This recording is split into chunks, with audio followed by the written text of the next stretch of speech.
The moment most people hear the word discipline or celibacy, they assume their whole life is about to become impossibly hard. But here's the truth nobody tells you.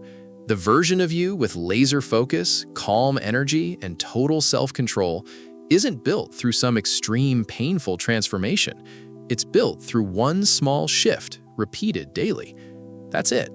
No magic, no miracle, just one decision, made consistently, until it becomes who you are. We all fall into the same trap. Watching our friends scroll, binge, and still survive, we convince ourselves that we can do the same and still turn out fine. That comparison is a loop, and it's a lie. The people who actually change their life look different. It shows on their face, their body language, their daily rhythm. You can't fake that. But the good news is, you can build it, starting today, from level 1. Right now, terms like nofap and semen retention are going viral across the internet, a global movement of men choosing to conserve their sexual energy instead of releasing it constantly.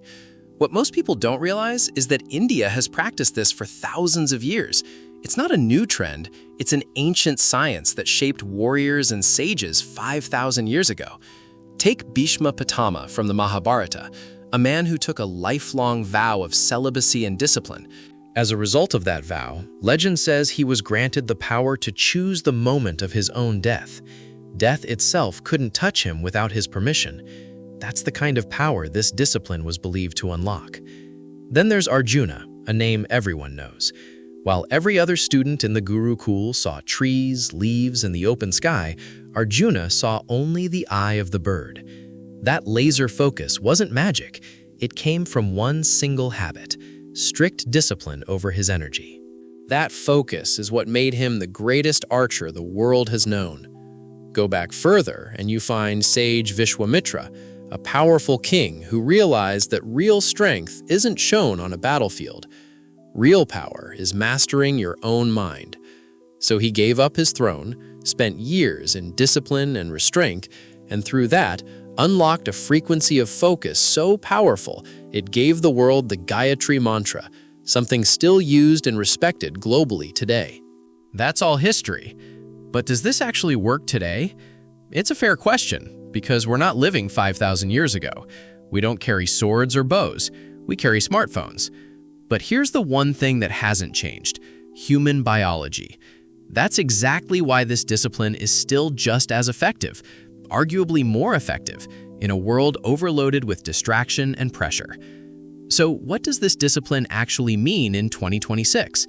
Most people assume it simply means avoiding physical or sexual activity. But that's only the surface layer. At its core, this is about energy management, directing your energy toward the right things instead of leaking it everywhere. Think of your body like a phone battery. Even if you're not actively using an app, 10 apps running in the background will still drain your battery. The same happens to students. The real problem isn't laziness. It's that your energy is quietly leaking out through small things all day. Mindless scrolling, pointless chatting, content with zero value, or spiraling in negative thoughts. Discipline simply means plugging those leaks. When your energy stops leaking, your body starts storing and transforming it, flowing upward and strengthening your mind. In Ayurveda, this refined energy is called ojas. Students who build this sink stop crumbling at small failures. Their body and mind start working together, instead of the body growing while the mind lags behind, confused and overwhelmed. Most students study for 10 minutes, then reach for their phone at the first notification. But the student who's trained this discipline has laser focus. They set a target and don't move until it's done. The most underrated benefit? Waking up light. No pressure, no negative thoughts, just flow, especially early in the morning. That peak focus happens during a specific window, the time just before sunrise, called Brahma Muhurat. Oxygen levels in the environment are at their highest, distractions are at their lowest. What might take you 2 hours to understand at any other time of day can take just 30-40 minutes during this window. This is exactly why early wake-up study sessions are so effective. The material studied at this hour sticks for far longer.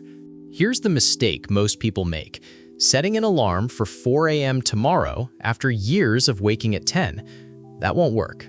You'll crash by afternoon, manage a day or two, then quit. Instead, shift gradually from 10 to 9, then 8, then 7:30, cutting back 30 minutes each week. Train your body, don't force it. The goal isn't a specific clock time. It's waking before the sun is fully up and starting your work immediately. So why do 90% of people still fail at this, even when it sounds simple? Because discipline isn't a rule, it's a muscle, and today's environment is built to drain it every second, whether through algorithms, shows, or peer pressure. If your daily environment feels easy and never pushes you to grow, that's your sign.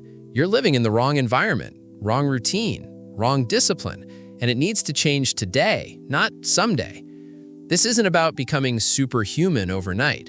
Level 1 simply means get 1% better daily. Build the ability to make good decisions for yourself. If your routine was messy last week, make it 10% better this week, then 20% the week after. You don't need to reach the extreme level. Almost nobody does, and that's fine. Just start phase 1. That alone will give you control over yourself that you've never felt before, and the pressure you've been carrying will start lifting faster than you think. I'm not here to tell you to follow this at some extreme level. Especially if you're still in school or college, going from 0 to 100% overnight isn't realistic, and it isn't the point either.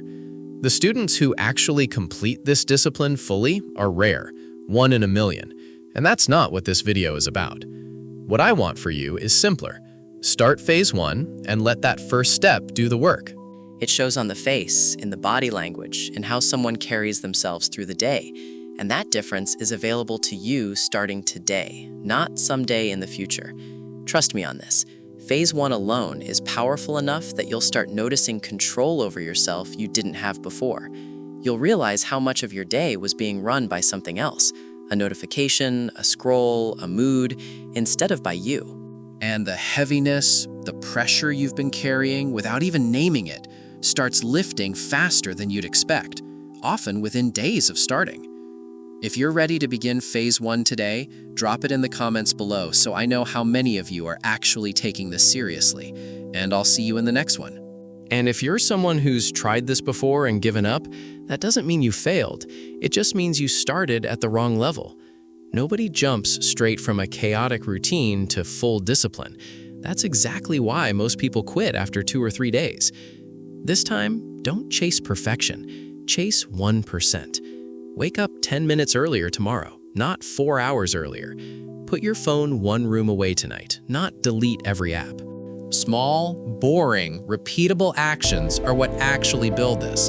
Not intensity, not motivation, just consistency, stacked day after day until it becomes who you are.